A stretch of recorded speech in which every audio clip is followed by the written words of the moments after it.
song here is dedicated to all the new people. What it do, my Israelite brothers and sisters, my Hebrew Israelite brothers and sisters. How you shouldn't keep the Sabbath and how the law was done. It's the Sabbath once again, family.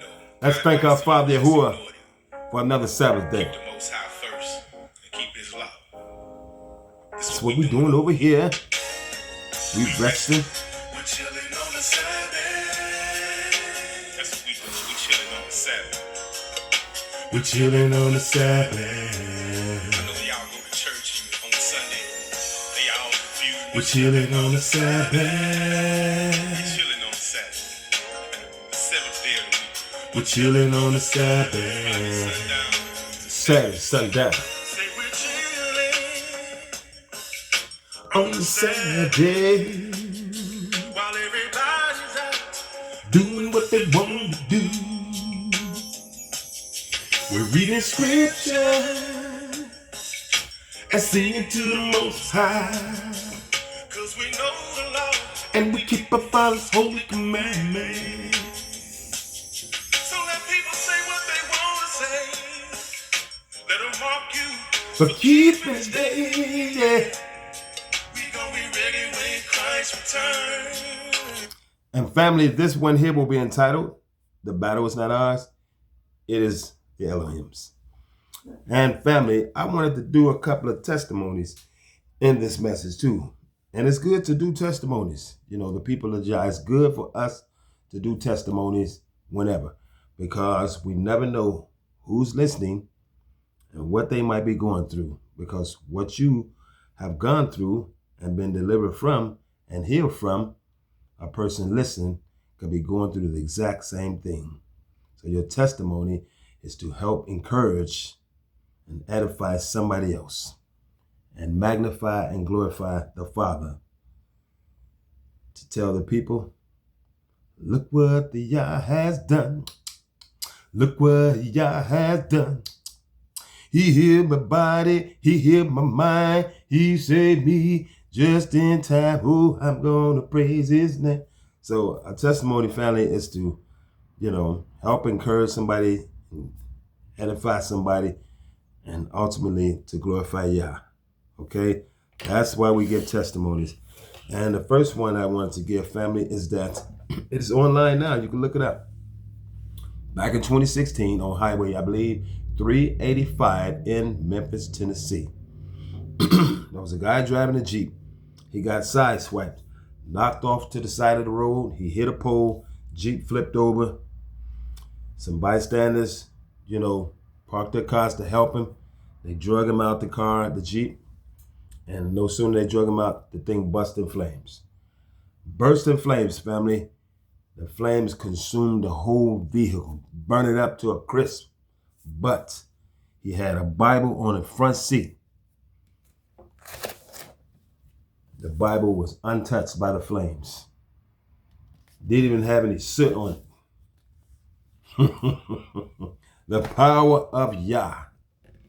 Okay? And I had put up a series of pics before YouTube took them down, showing how Yah had healed me of an injury that I had sustained on the job back in August of 2022, family.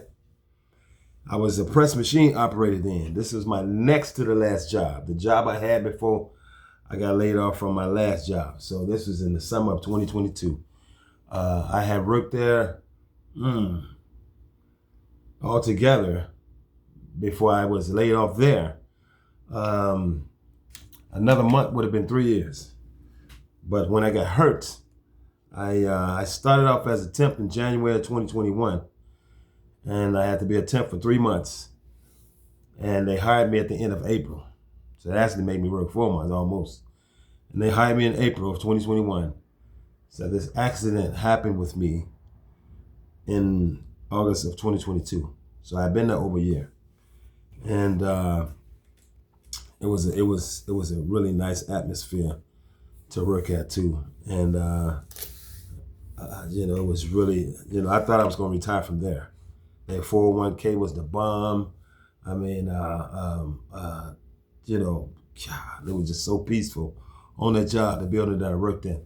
But what happened, family, when I placed an object on the base of the machine, clamp it down, close the doors, hit start. When I did that, at the time, and I do have some parts of a video to share. I'll get to that later. Okay, so it was my boss was behind me, a temp guy, this white guy, he's tall. We had been working together for at least a couple of weeks. He was pretty cool people. And it was somebody else my boss was talking to. So when I started the machine up, I can hear the piece that was supposed to be clamped down. It wasn't clamped down securely. It was kind of dancing around, you know. So I opened the doors back up. I have done it before. And to reclamp the machine, the part down again on the base. And when I did that, the big drill caught my glove and yanked my wrist under the drill and knocked the part off the base, and it started drilling my wrist. You know, see, they took my pictures down. I still got a scar, but you know, but I want you to see, when it first happened, family, I said this. I said, Father, please don't let me lose my hand. Okay? Didn't touch any nerves, no tendons. I could make a fist just as tight as I could when I was 20 years old. The power of Yah, family. You know what I'm saying? I mean, hey, everybody was like, cause I went back to the job. I could have hit him for a lot of money. First, I had to sue in. That was just, I contacted an attorney because the job, they were saying, okay, well, that doctor told them to tell me I could come back to work in a week first. Then I said, no, he said 2 weeks. I said, no, I can come back in a week. You know what I'm saying? I didn't have any surgery.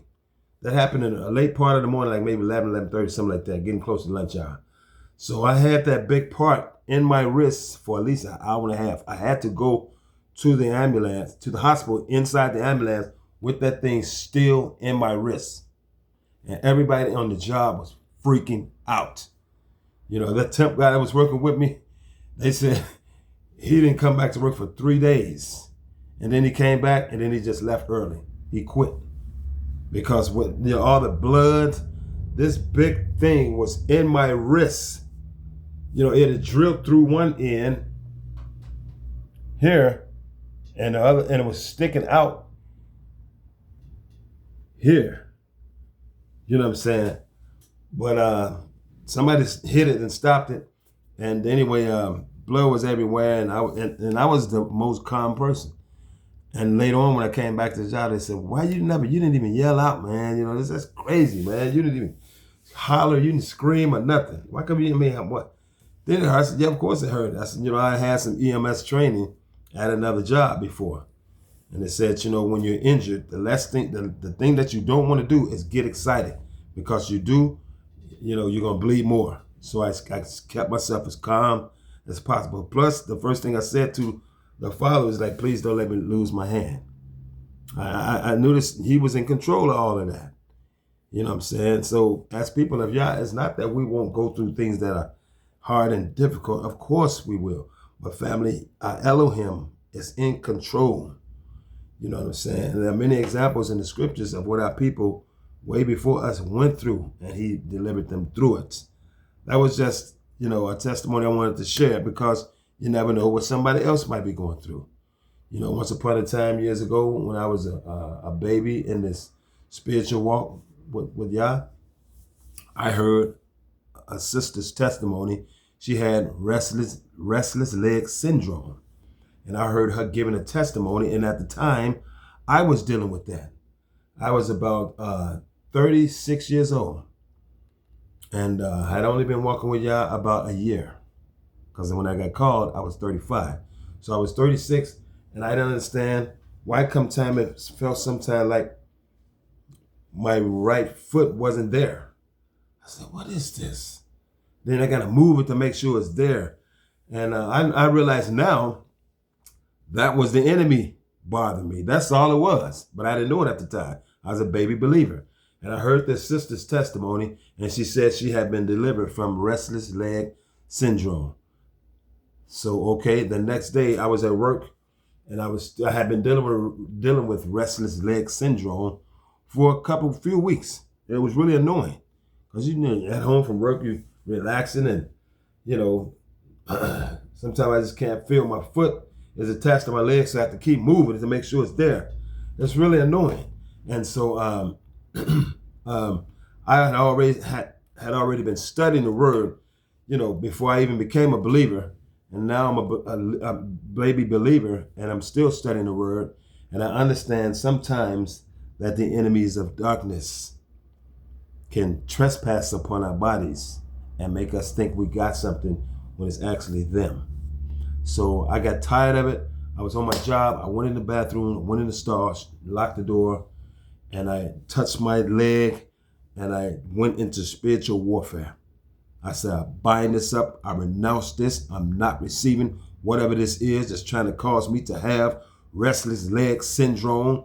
You foul, wicked, ungodly spirit trespassing upon my body without any authority. You're not invited. You're not welcome. I bind your presence. No weapon formed against me shall prosper. If Yah be for me, who could be against me? Greater he that is in me than he that is in the world. I command you in the mighty name of Yahushua HaMashiach, get off my body right now, you spirits of darkness, and be gone right now in the name of Yahushua HaMashiach. Thank you, Father, for the blood of Yahushua HaMashiach. Family, that was in the year 2000. I was 36 years old. And I got to backtrack. It stopped bothering me when I was 36. Then 10 years later when I was 46. Okay, then it started again. Then I heard the sister's testimony. I said, wow, this was bothering me 10 years ago. And it left, now it came back. And I learned a little bit because I've been walking with the Father. I learned a little bit about spiritual warfare. And I said, that's what this is. I heard that sister's testimony, and she gave me some encouragement, a lot of encouragement. She never knew it though, but her testimony encouraged me. It gave me some edification, and I knew I had to go into spiritual warfare. So the next day I was at work and I went in the store. Then I put the word of Yah on it. This was in 2010. And I haven't dealt with restless leg syndrome since. A year later, the spirit of carpal tunnel started harassing me. I went to the doctor. The doctor told me what it was. I had never heard of carpal tunnel before. I was 47 years old, 2011. And he gave me some kind of brace to put on it. And I'm like, man, I got to work. You know what I'm saying? My goal was to work in Minnesota till I retire. You know what I'm saying? I was like, I had a long way to go. Since being 47 years old, I was still paying child support. I was like, man, I need my hands. I need to use these things.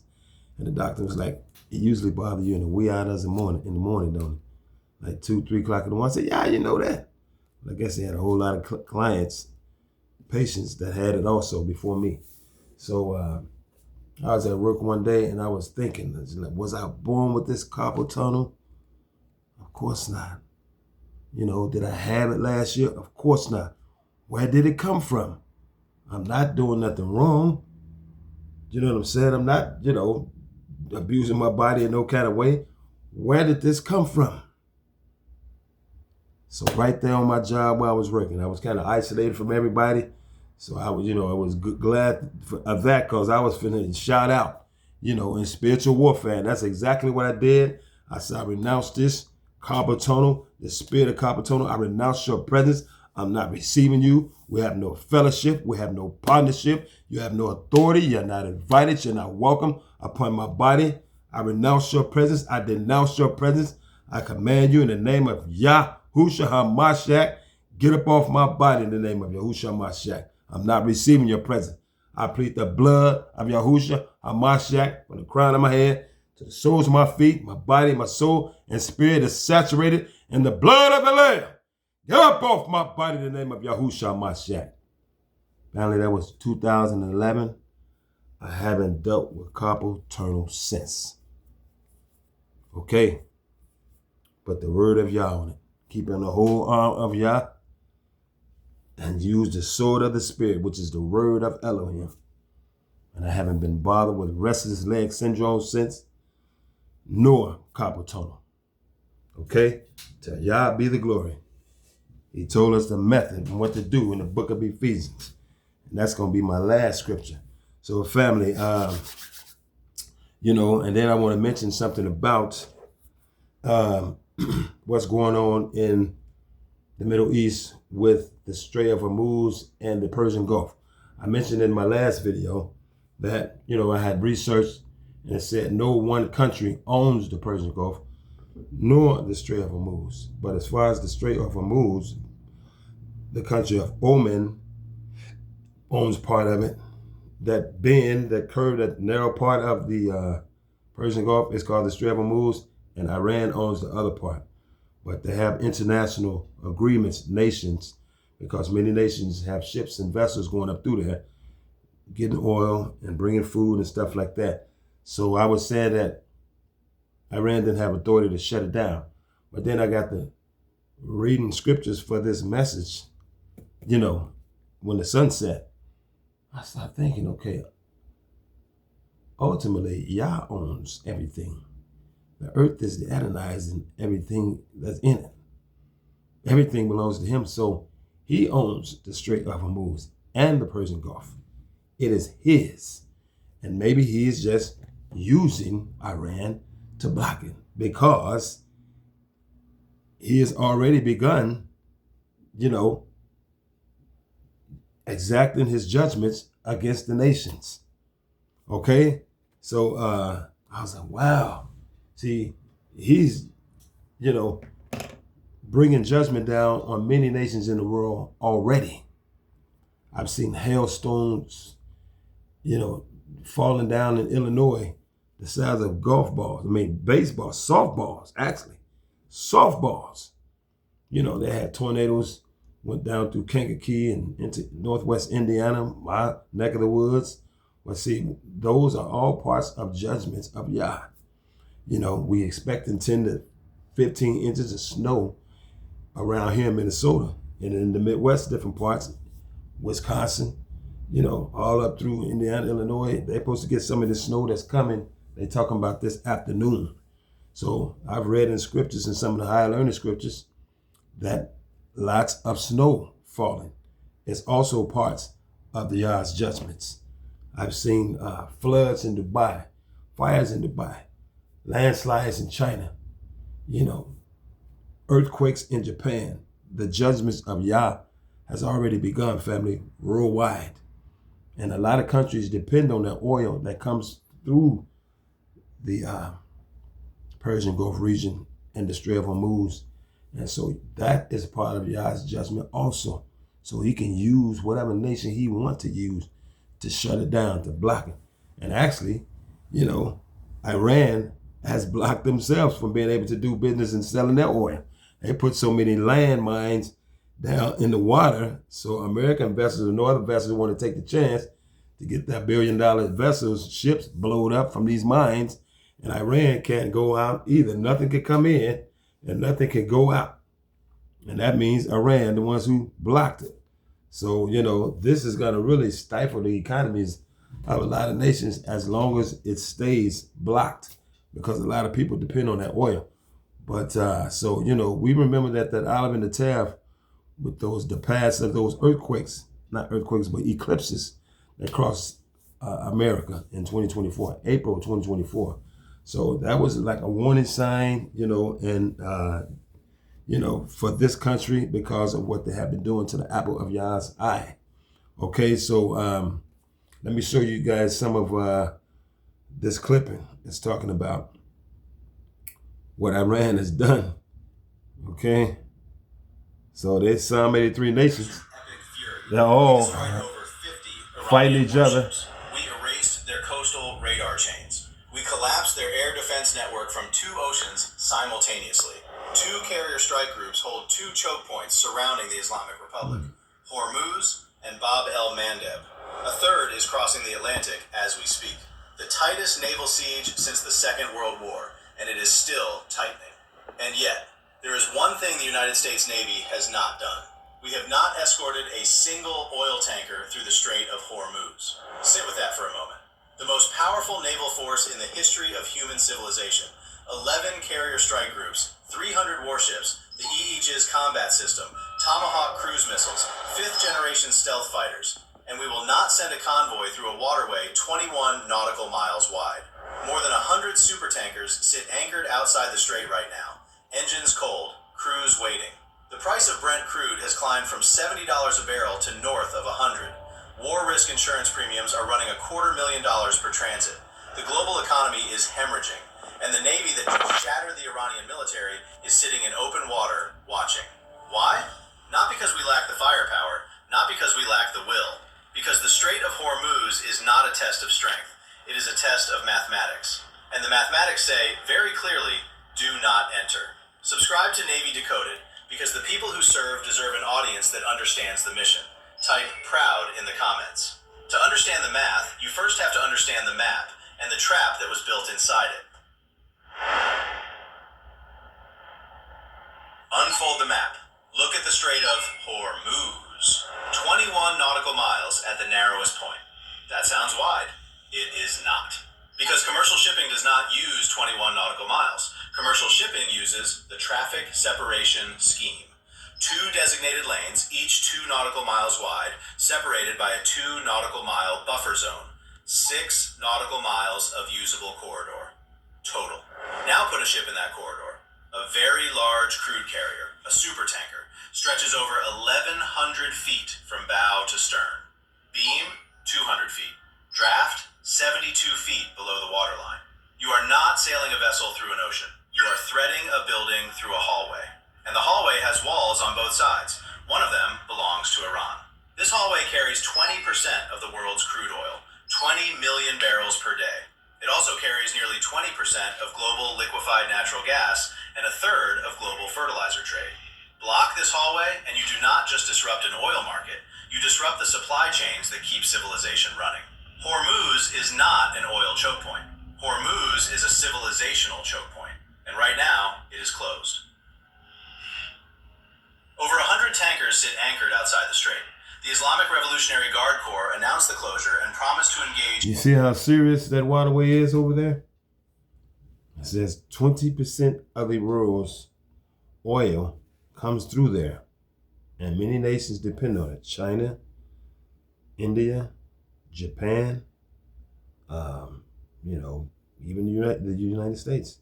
But see, but maybe Yah is using Iran to block it. And it was about like at least 5 more minutes to go in this video.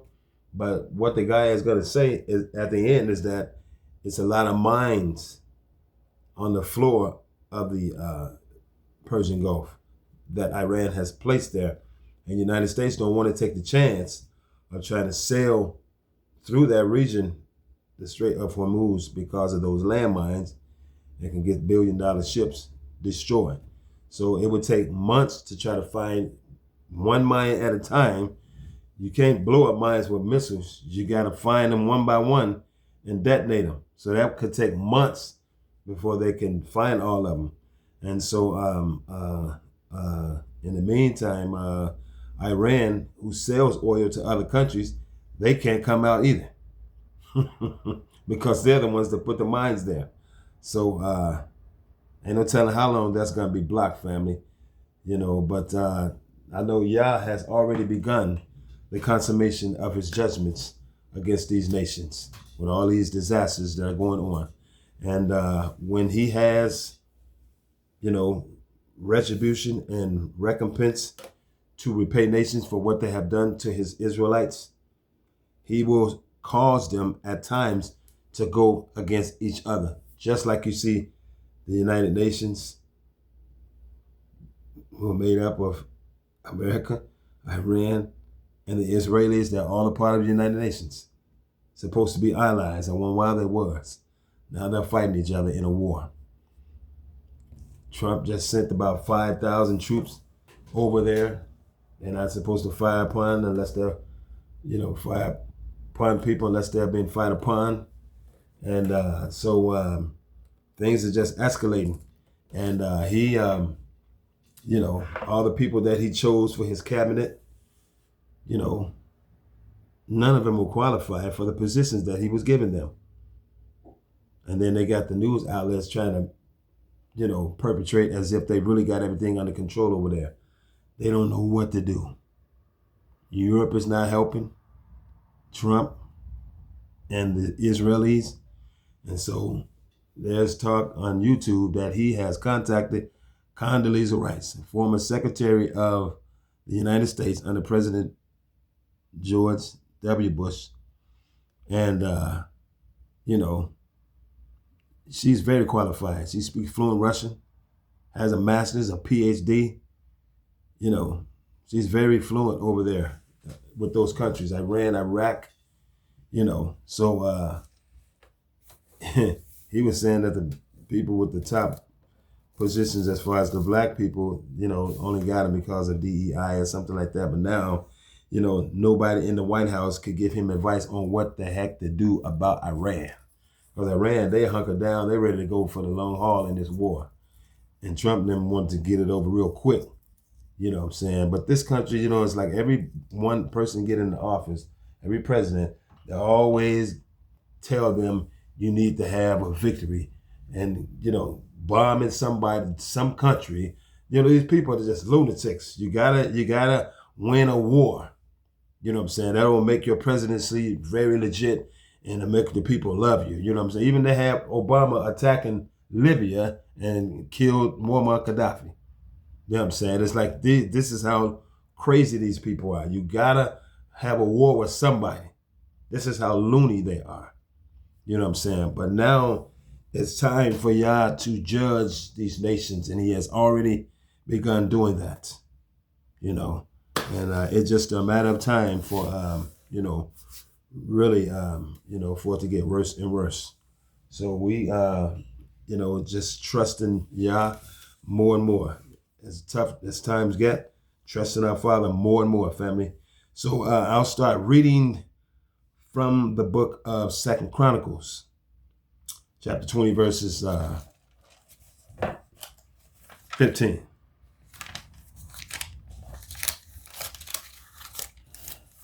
And this is a situation. This is a situation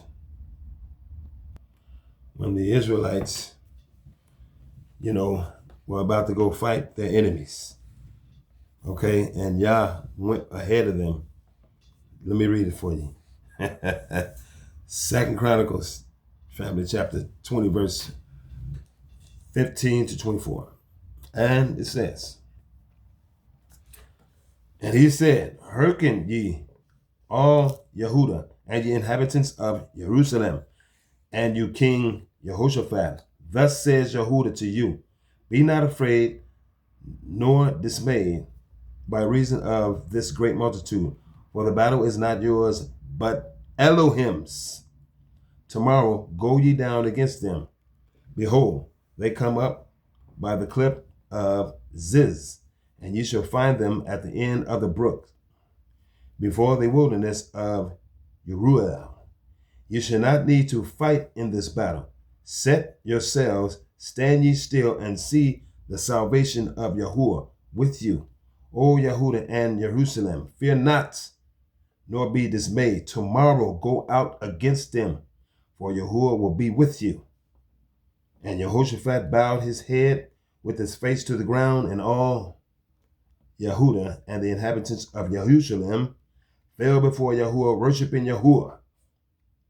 And the Levites of the children of Koharites and the Korites of the children of the Korites and of the children of Korites stood to praise Yahuwah Elohim of Yazarel with a loud voice on high. You see that, family? He told them to stand still, right? And see the salvation of Yahuwah, letting them know, I'm going to fight this battle against your enemies. Okay, so what the people did, King Jehoshaphat and the rest of Yehudah in Jerusalem, they bowed their heads, showing respect and honor, and then after that, with a loud voice on high, okay, they started praising his name. They stood up to praise Yahuwah Elohim. Okay? Praising him real loud. Now check this out. And they rose early in the morning and went forth into the wilderness of Tekoa. And as they went forth, Jehoshaphat stood and said, Hear me, O Yehudah, and ye inhabitants of Jerusalem. Believe in Yahuwah the Most High. So shall ye be established. Believe his prophets. So shall ye prosper. And when he had consulted with the people, he appointed singers to Yahuwah, and that should praise the beauty of holiness as they went out before the army, and to say, Praise Yahuwah, for his mercy endures forever. First they prayed, then they started praising his name, worshiping his name, then they started singing praises, as if the battle was already won. And that's how we're supposed to exercise our faith, family, when we go through something. Instead of complaining and worried and fearing and doubting, no, we pray to Yah, start praising his name, start singing praise and worship songs, saying, Thank you, Father. Thank you for going before me to fight this battle on my behalf. Whatever you're going through, family, even when you're in a tight situation, you could be in an accident, immediately speak to him. That would be some good advice, because this is what our people did, and watch what he do for them. And when they began to sing and to praise Yahuwah, Yahuwah set ambushments against the children of Ammon, Moab, and Ammon, and Mount Seir. Ammon, Moab, and Mount Seir, I meant to say, okay?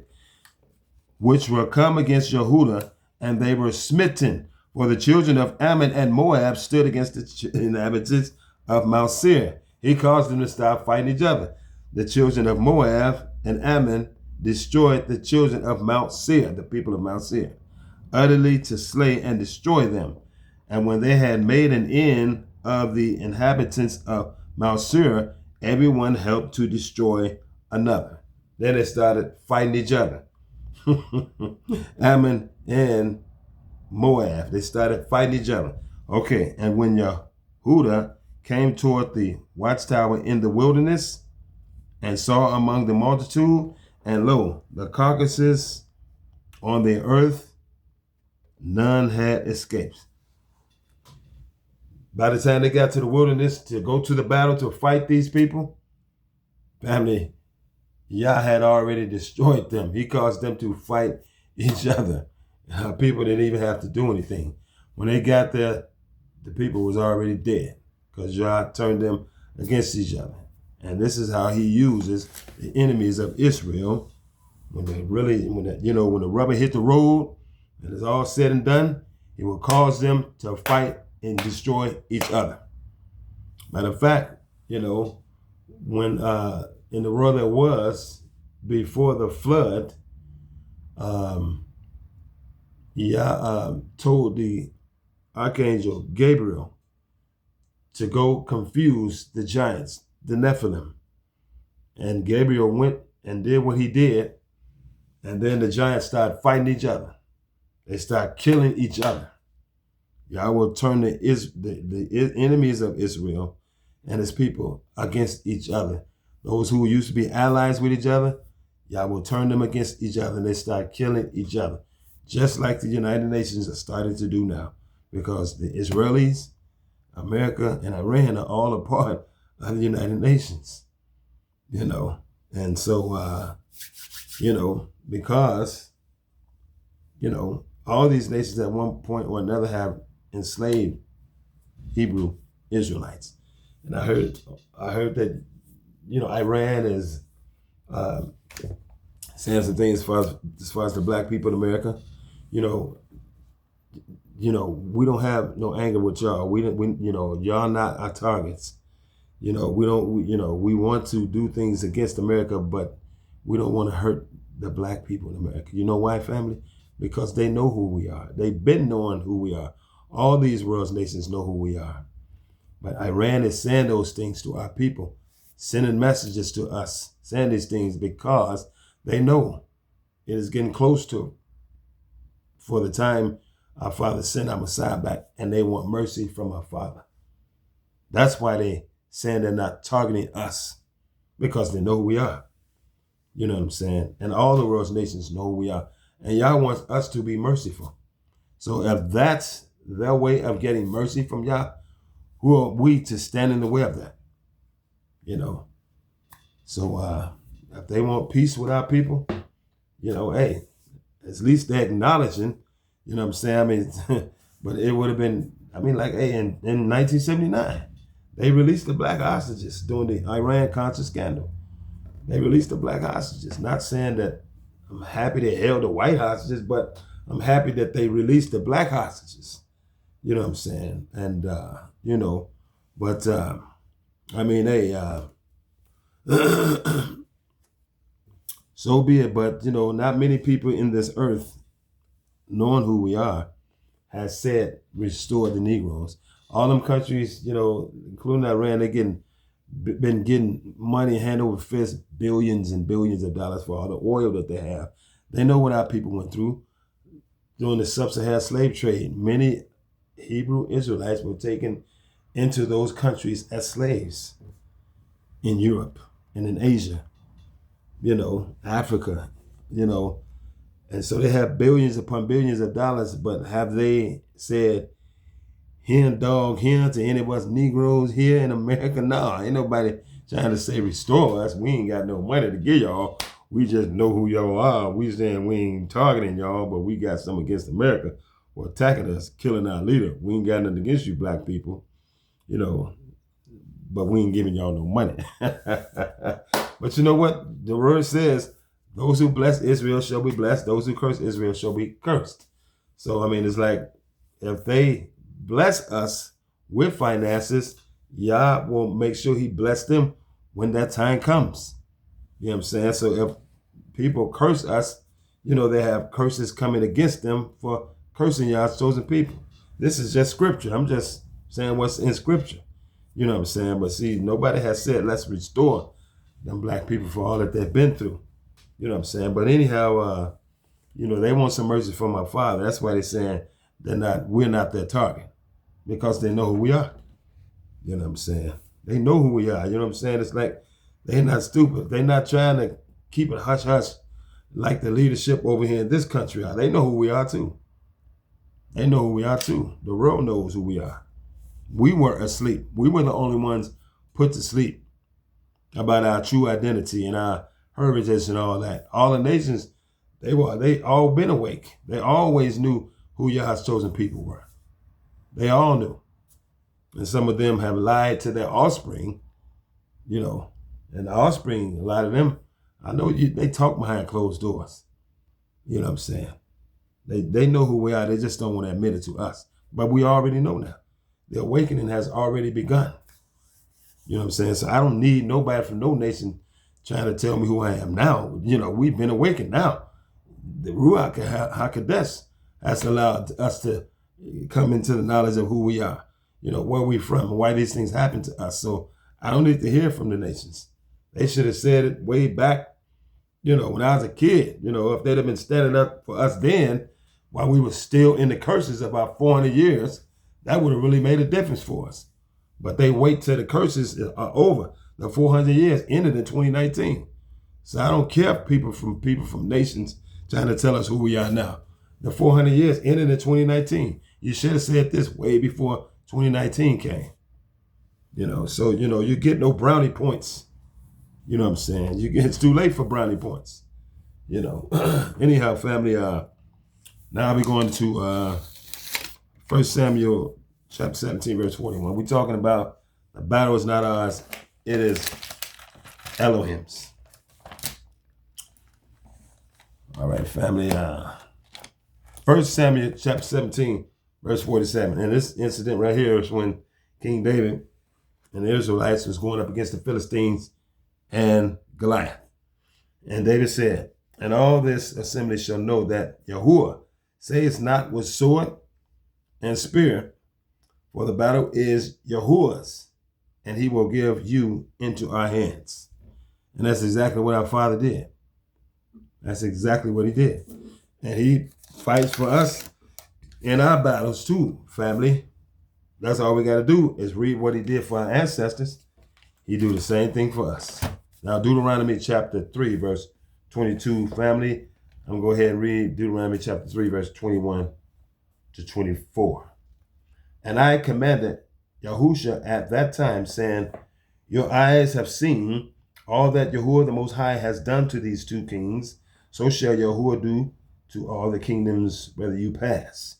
Ye shall not fear them, for Yahuwah the Most High, he shall fight for you.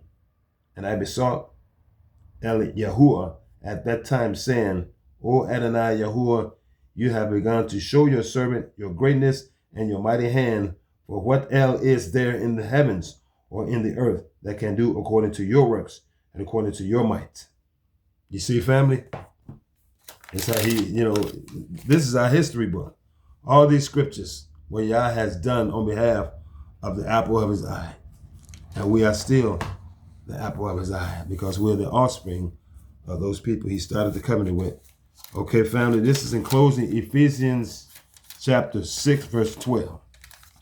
Ephesians chapter 6, verse 12. I got her.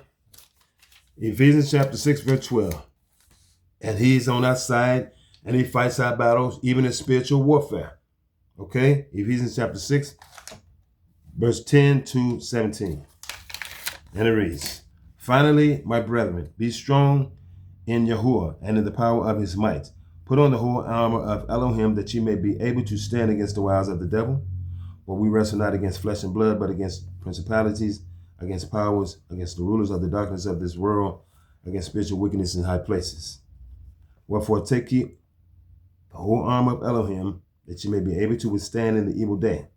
And having done all to stand, stand therefore having your loins girt about with truth, and having on the breastplate of righteousness, and your feet shod with the preparation of the gospel of peace. Above all, taking the shield of faith, wherewith ye shall be able to quench all the fiery darts of the wicked. And take the helmet of salvation and the sword of the Ruach, which is the word of Elohim. Now this part, family, right here. Above all, taking on the shield of faith. Faith is the substance of things hoped for and the evidence of things not seen. Take on the shield of faith, family, wherewith ye shall be able to quench all the fiery darts of the wicked, Satan and evil spirits and fallen angels. Okay, you know what those fiery darts are? Check it out. Fiery darts are strategic, targeted, spiritual attacks designed to destroy a believer's faith, peace, and testimony. Tempting thoughts, fear, doubt, rage, condemnation, sudden accusations, meant to ignite emotional or spiritual cries. Sudden influxes of rage, bitterness, jealousy, or despair. So when you know you're in the truth, you've been studying God's word, you share it with others. Okay, now these darts, fiery darts, the enemies of darkness, these spirits will use people to come at you with rage, bitterness, jealousy, or despair, or they will tell you you're lying. Like somebody made a comment on the video I just did a couple of days ago. And I researched before I even made the video. And the first comment this person made, he wasn't a subscriber. Usually, those crazy comments come from Johnny-come-latelys who are not familiar with my channel. He's, oh, you're lying. So before I even read anything past that, I just got rid of him. Because one of Satan's nicknames, family, is the accuser of the brethren. So you got people trying to accuse you all the time, and you know you're not lying, you're speaking God's truth. That's an evil spirit trying to use that person to distract you. Don't waste your time. They want you to feel rage, bitterness, jealousy, despair. Those are the fiery darts of the wicked one. Okay? Fiery darts, strategic, targeted spiritual attacks designed to destroy a believer's faith, peace, and testimony. Don't give them the time of day, family. That's why Yah says in his word, we will know them by their fruit. Try the spirits. It ain't about the shade of our skin color, because people black as us are working with Psalm 83. and are being used by the spirits of darkness against us. Okay? Also, those fiery dots are tempting thoughts, fear, doubt, rage, condemnation, sudden accusations meant to ignite emotional and spiritual cries. You got to be aware of all that. If you need to rewind this video back so you can understand what those fiery dots are when they come your way, do what you got to do, family. Because the evil spirits, they don't sleep either. And they'll use anybody who walks around, with bitterness, jealousy. Some people just always negative. They are not aware that they're being used by the spirits of darkness. So family, please, one way to guard yourself from these fiery dots from the enemies, stay positive. Think of those things that are pure, that are wholesome, that are holy, that are lovely, that are of a good report.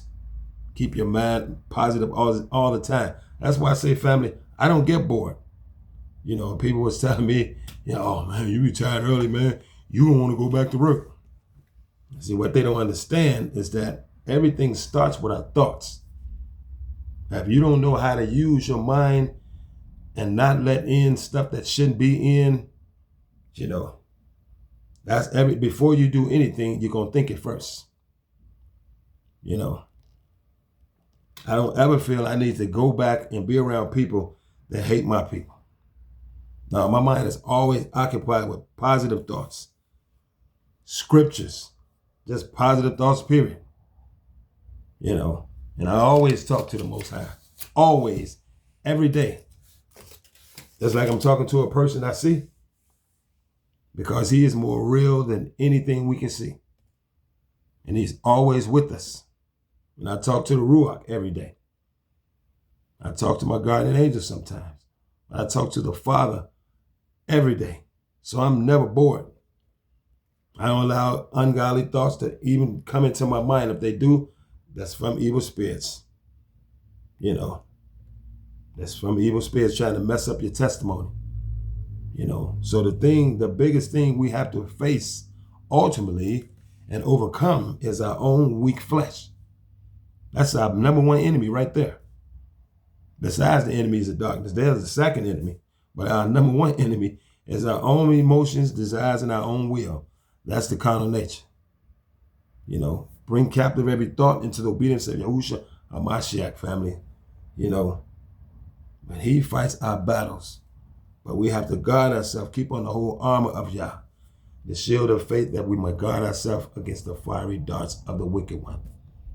Like I said, if you need to rewind this back and keep on hearing what those fiery darts are, do what you got to do, family. Because he who endures to the end shall be saved. For those who don't know me, I'm Brother Judah Israel. This has been The Battle Is Not Ours, it is Elohim's. I hope you got some understanding in Yah's precious name. So family, please, and until next time, stay safe, one love, and shalom.